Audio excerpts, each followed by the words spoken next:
అందరికీ నమస్తే. తెలంగాణ మాజీ ముఖ్యమంత్రి కేసీఆర్, ప్రస్తుత ముఖ్యమంత్రి రేవంత్ రెడ్డి, వీరిద్దరి పరిపాలనని ప్రజలంతా కూడా బేరీజ్ వేసుకుంటా ఉన్నారు.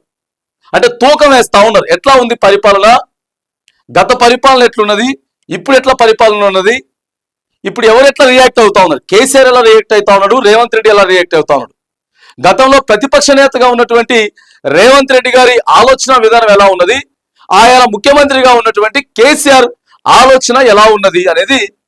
సో ఇదంతా కూడా ప్రజలు ఆలోచన చేస్తా ఉన్నారు. సోషల్ మీడియాలో కూడా ఇదే నడుస్తా ఉంది. ముఖ్యమంత్రి ఆయన దగ్గర నుంచి ఈ రోజు వరకు కూడా రేవంత్ రెడ్డి కేసీఆర్ పేరు ఎన్నిసార్లు తలచిండు, ఇటు ప్రత్యక్షంగా కావచ్చు లేదా పరోక్షంగా కావచ్చు. రేవంత్ రెడ్డి గారు ఏం చెప్పిండు, కేసీఆర్ ఆనవాళ్ళు లేకుండా చేస్తా, కేసీఆర్ ఆనవాళ్ళు లేకుండా చేస్తానని చెప్తూనే కేసీఆర్ చేసినటువంటి ప్రతి పనిని ఇక డైరెక్ట్ గా కావచ్చు ఇండైరెక్ట్ గా కావచ్చు విమర్శించేటటువంటి విషయంలో కూడా కేసీఆర్ పేరు పెట్టి మరి చెప్పేటటువంటి ప్రయత్నం, తిట్టేటటువంటి ప్రయత్నం, దూషించేటటువంటి ప్రయత్నం, విమర్శించేటటువంటి ప్రయత్నం చేస్తా ఉన్నాడు. ఇక కేసీఆర్ రాక బయటకు వచ్చి వరంగల్ సభ అంత గ్రాండ్ సక్సెస్ చేయించుకున్న సందర్భంలో కూడా కనీసం రేవంత్ రెడ్డి పేరు ప్రస్తావిస్తాడు అని అనుకున్నటువంటి సమాజం అంతా కూడా ఒకేసారి ఆలోచనలో పడిపోయింది. ముఖ్యమంత్రి రేవంత్ రెడ్డి అనే పేరు అసలు పలకను కూడా కానీ ముఖ్యమంత్రి రేవంత్ రెడ్డి గారు మాత్రం రోజు సో ఇదే పనిలో ఉండు. అవకాశం వచ్చినప్పుడు కేసీఆర్ ఎప్పుడైనా సరే ప్రెస్ మీట్ల ముందు కావచ్చు, ఇంటర్వ్యూలు కావచ్చు, టీవీ నైన్ కూడా ఇంటర్వ్యూకి పోయింది కదా ఆ మధ్య టీవీ నైన్ ఇంటర్వ్యూకి పోతే అక్కడ యాంకర్ అడిగినారు, మరి ఏంది ఇప్పుడు మీరు ఏం చెప్పదలుచుకున్నారు ప్రభుత్వానికంటే, మంచి బాధ్యత దొరికినది, మంచి అవకాశం దొరికినది, ప్రజలు తీర్పిచ్చిండ్రు కాబట్టి వాళ్ళు బాధ్యత సక్రమంగా నిర్వర్తించుకోవాలి, 5 ఏళ్ళు మంచిగా పరిపాలన చేసుకోవాలని చెప్పేసి కేసీఆర్ మాట్లాడింది. గదే మాట ఇప్పటికీ అనేక సార్లు కూడా కేసీఆర్ మాట్లాడినటువంటి సందర్భం ఉండదు.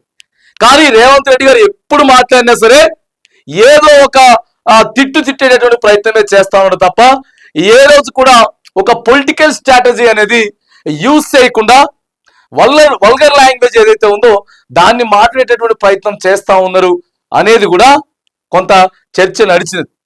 ఇక జిల్లాకి సంబంధించినటువంటి నాయకులు ఎర్రవెల్లి ఫామ్ హౌస్ లో మరి ఆ ఒక జిల్లాలు ఇట్లా సమావేశం అవుతున్నటువంటి సందర్భంలో అంటున్నారట, సార్ ఇప్పుడు మన 10 మంది ఎమ్మెల్యేలు వెళ్ళిపోయారు కదా, ఆ 10 మంది ఎమ్మెల్యేలు మళ్ళీ రిటర్న్ వస్తామని చెప్తా ఉన్నారు. ఎందుకంటే మనకి 39 ఉండే, మనోళ్ళు 10 మంది పోయిర్రు కాబట్టి 29 అయిపోయినాయి. ఇప్పుడు అంటే మనోళ్ళు వచ్చేటటువంటి అవకాశం ఉంది. ఎందుకంటే ఓ పక్క పార్టీ ఫిరాయింపులని, ఆ కోర్టు అని ఈ కోర్టు అని, ఓ 10 మంది కాకపోయినా దీంట్లో సగం మంది అయినా సరే ఇటు ప్రభుత్వం మీద వ్యతిరేకత వస్తా ఉన్నది. మరి ఈ 10 మందిని మరి మనం తీసుకుంటే ఇంకా ఎవరైనా వస్తారేమో చూసి యాక్టివ్ చేసి మనం కూడా కొద్దిగా హంగామా సృష్టిద్దామంటే నో, ఎలాంటి హంగామా సృష్టించాల్సిన అవసరం లేదు, వెళ్ళిపోయిన వాళ్ళు మనకు అవసరం లేదు. ప్రజలు కూడా అన్ని గమనిస్తా ఉన్నారు.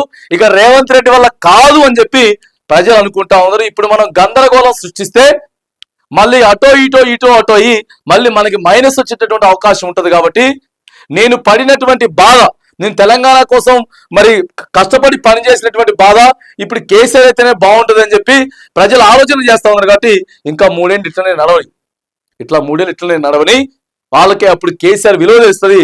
ఇంకా ఎక్కువ తెలవాలి ప్రజలకి ఇంకా ఎక్కువ తెలవాలి. ఇక రేవంత్ రెడ్డి వల్ల కాదు అని చెప్పి ప్రజలకు అర్థమైపోతా ఉంది. ఈ 3 ఏళ్ళు కూడా ఎట్లా రైతు భరోసా ఇస్తాడు, ఎట్లా మరి కళ్యాణ లక్ష్మి ఇస్తాడు, ఎట్లా మరి ఇందిరమ్మ ఇల్లు ఇస్తాడు, ఇవన్నీ కూడా ఫ్రీ గ్యారెంటీలు చెప్పారు కదా, పెన్షన్లు పెంచుతామని చెప్పారు కదా, ఇవన్నీ కూడా ప్రజలకు ఇంకా తెలిసి వస్తాయి. ఇప్పుడే మనం హంగామా సృష్టిస్తే మళ్ళా మన పాజిటివిటీ కాస్త నెగిటివిటీ అయిపోయేటటువంటి అవకాశం ఉన్నది. కాబట్టి మనం ఏం చేయకుండా ఉండాలనేటటువంటి ఒక నిర్ణయం అయితే మరి కేసీఆర్ ఉన్నటువంటి పార్టీ నాయకులకి పార్టీ నేతలకు కూడా మరి ఎప్పటికప్పుడు చెప్తున్నటువంటి సమాచారం.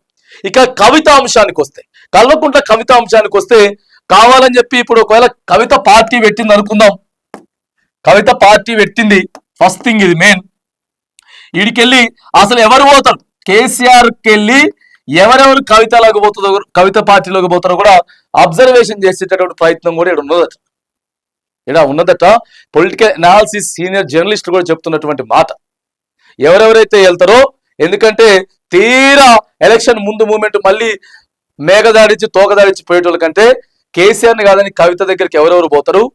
ఒకవేళ కవిత నిజంగానే పార్టీ పెట్టో కొంతమందిని తీసుకుపోయో కనీసం ఎంతో కొంతమంది ఎమ్మెల్యేలని గెలిపించేటటువంటి ప్రయత్నం చేస్తే అక్కడ మొత్తం కూడా క్లబ్బింగ్ చేసుకొని వేరే పార్టీకి ఓటు పోనీయకుండా యువతలకి మలుచుకునేటటువంటి ప్రయత్నం చేస్తూనే ఎవరైనా ఎమ్మెల్యేలు గెలిస్తే అవసరమైతే మళ్ళీ కేసీఆర్ కి తీసుకుపోయేటటువంటి, ఎందుకంటే ఇక కేసీఆర్ ఎంత రాజకీయ చాణికుడో మనందరికీ తెలుసు. కానీ కవితని కూడా కేసీఆర్ నడిపిస్తా ఉన్నాడు. దీన్ని ఎక్కువ ప్రచారం చేస్తా ఉంది రేవంత్ రెడ్డి గారి ప్రభుత్వం. వాళ్ళ దగ్గర ఏదో విభేదాలు ఉన్నాయని చెప్పి, అట్లని చెప్పి, కూతురు ఒకటి కొడుకు ఒకటి అదొకటి ఇదొకటి అని చెప్పేటటువంటి ప్రయత్నాలు చేస్తా ఉన్నారు. ఇవన్నీ కూడా రేవంత్ రెడ్డి గారు ఆలోచన చేయకుండా ఇటు కేసీఆర్ కి సంబంధించిన విషయం కావచ్చు, లేకపోతే పరిపాలన విషయం కావచ్చు, సభలలో మాట్లాడేటటువంటి అంశం కావచ్చు, ఇట్లా తప్పుల మీద తప్పులు చేస్తా ఉన్నారు ప్రభుత్వం అని చెప్పి కేసీఆర్ ఆలోచన చేస్తూ హైడ్రా కావచ్చు, హెచ్సియు కావచ్చు, ఈ విషయాలు కొన్ని ప్రభుత్వానికి వ్యతిరేకంగా తీసుకొచ్చినటువంటి అంశాలు కాబట్టి ఇంకా ఏం జరుగుతుందో చూద్దాం. ఈ 3 ఏళ్ళు వీళ్ళు ఖచ్చితంగా ఫెయిల్యూర్ ని మూట కట్టుకుంటా ఉంటారు. ఆ మూట చాలా పెద్దగా అయితే తప్ప దాన్ని తగ్గించుకునేటటువంటి ఆస్కారమో లేకపోతే దాన్ని పూర్తిగా తీసేసేటటువంటి ఆస్కారం లేదని చెప్పి కేసీఆర్ ఆలోచన చేస్తా ఉంటే ఇక్కడ అనాలోచితంగా నిర్ణయాలు తీసుకుంటా వ్యతిరేకతను మూటగట్టుకుంటా ఉన్నారు. ఇక వాళ్ళకి వాళ్ళే రాజకీయ సమాధి వాళ్ళే తీసుకోబోతా ఉన్నారు అని మరి కేసీఆర్ అయితే మరి నిశ్చితంగా అన్ని కూడా ఆలోచన చేస్తూ గమనిస్తా ఉన్నాడు అనేది బీఆర్ఎస్ పార్టీ వర్గాలు చెప్తా ఉన్నాయి. ఇక రేవంత్ రెడ్డి గారి విషయానికి వస్తే మరి జెడ్పీటీసీ నుంచి ముఖ్యమంత్రిగా అతి తక్కువ కాలంలోనే ఎదిగిండు కదా, మరి ఇవి కూడా చెప్పుకోవాలి మనం. కాబట్టి మరి ఏ ఆలోచనతో చేస్తా ఉన్నాడు ముఖ్యమంత్రి, ఆ స్థాయికి వచ్చినటువంటి మరి వ్యక్తి ఆయన కూడా రాజకీయంలో చాలా ఉద్దండుడే, అంత తక్కువ వ్యక్తి అయితే ఏం కాదు. కానీ మరి ప్రస్తుతం ఉన్నటువంటి ఇప్పటి వరకు ఈ రోజు వరకు మాత్రానికి కేసీఆర్ కొంత పెచ్చింగ్ లో ఉన్నాడు. మరి రేవంత్ రెడ్డి గారు మరి ఎట్లా వీటన్నిటిని ఎలా దాటించబోతా ఉన్నాడు అనేటటువంటి ఒక చర్చ కూడా సోషల్ మీడియాలో నడుస్తా ఉంది. ఇక చూడాలి, ఇటు బీఆర్ఎస్ కావచ్చు లేదా ఇటు కాంగ్రెస్ కావచ్చు, ఎత్తుకు పై ఎత్తులతోటి ప్రధానంగా రాబోయేటటువంటి సర్పంచ్ ఎన్నికలు కావచ్చు, లేకపోతే కవిత అంశానికి సంబంధించినటువంటి అంశం కావచ్చు, లేకపోతే తిట్టేటటువంటి ప్రయత్నం కేసీఆర్ ఆనవాళ్ళు లేకుండా చేస్తానని చెప్పేసి రోజు గుర్తు తెచ్చేటటువంటి ప్రయత్నం, వీటన్నిటికీ మరి రేవంత్ రెడ్డి గారు ఎలా సమాధానం చెప్తాడు, ఎత్తుకు పై ఎత్తులు ఎట్లా వేయబోతా ఉంది అనేది మాత్రానికి కొంత తెలంగాణలో చర్చనీయాంశంగా మారింది.